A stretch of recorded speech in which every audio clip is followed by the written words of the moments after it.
Hello everyone, I am Vivek and today I will talk about black body radiation. So what is the black body?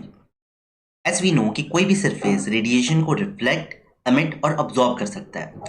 But जो एक black body होगा, perfect black body, वो radiation को या तो emit करेगा या फिर अब्जॉर्ब करेगा। वहां पर रेडिएशन का रिफ्लेक्शन नहीं होता।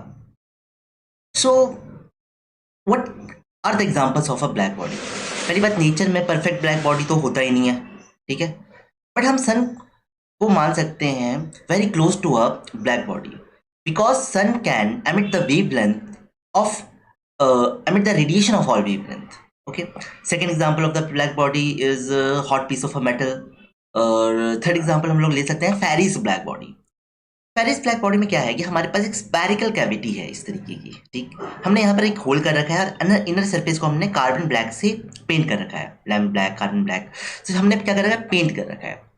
सो जब भी एक रेडिएशन यहाँ पर एंटर करता है तो यहाँ पर जब 97 to 99% जो रेडिएशन है वो क्या हो जाएगा, आपका ऑब्जॉर्ब हो जाएगा। ओनली 1 से लेकर 3% तक रेडिएशन ही क्या हो सकता है, रिफ्लेक्ट होगा।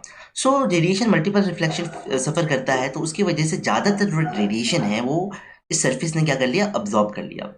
और जब हम टेम्परेचर को इंक्रीज करते हैं, टेम्परेचर को इंक्रीज करने के से ये जो होल है वो एमिट करेगा एमिट करेगा radiation of all wavelength. Okay, तो हम इस होल को अब ब्लैक बॉडी मान सकते हैं और this hole is known as a Fery's black body. पूरी बॉडी को, पूरी कैविटी को हम लोग नहीं मानेंगे ब्लैक बॉडी, इस होल को ही मानेंगे ब्लैक बॉडी, ठीक है। तो हमें example of the black body समझ आते हैं, ब्लैक बॉडी क्या चीज़ है ये समझ आता है। अब हम बात करते हैं ब्लैक बॉडी रेडिएशन की। पहली बात हमारे को ये क्लियर होना चाहिए कि जो ब्लैक बॉडी रेडिएशन है it's depends on the temperature. कैसे?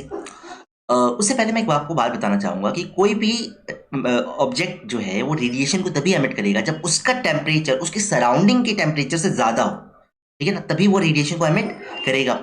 Sometimes the radiation lies in the visible region. For example, a hot filament glows because वो रेडिएशन एमिट करता है, it will comes under the visible region.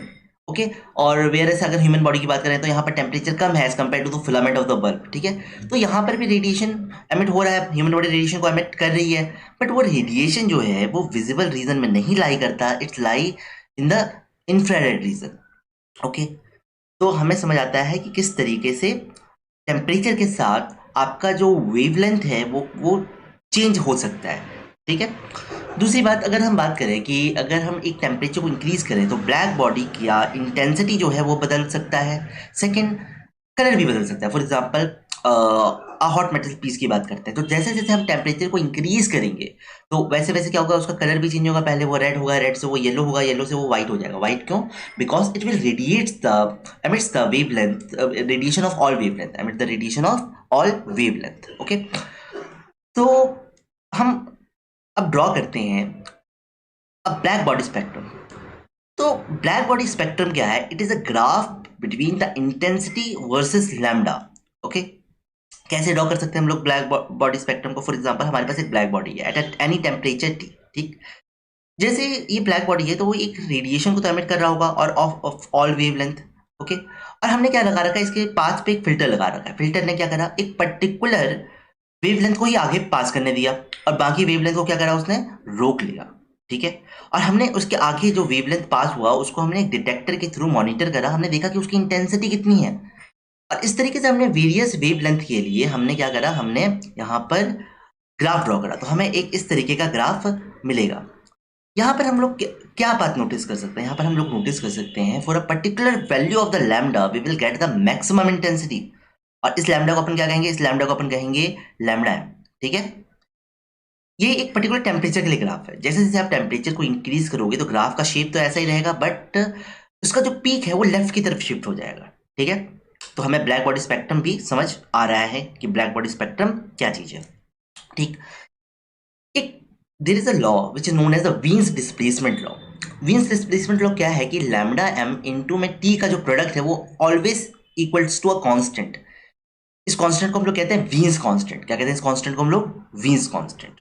Okay, तो यहाँ पर हम लोग लिख सकते हैं, अगर मान लो हमने पिछला ग्राफ बनाया तो lambda 1 is equal to lambda 2 is equal to lambda 3 T3 is equal to constant. Okay, तो ये किसके बराबर है? कांस्टेंट के बराबर है।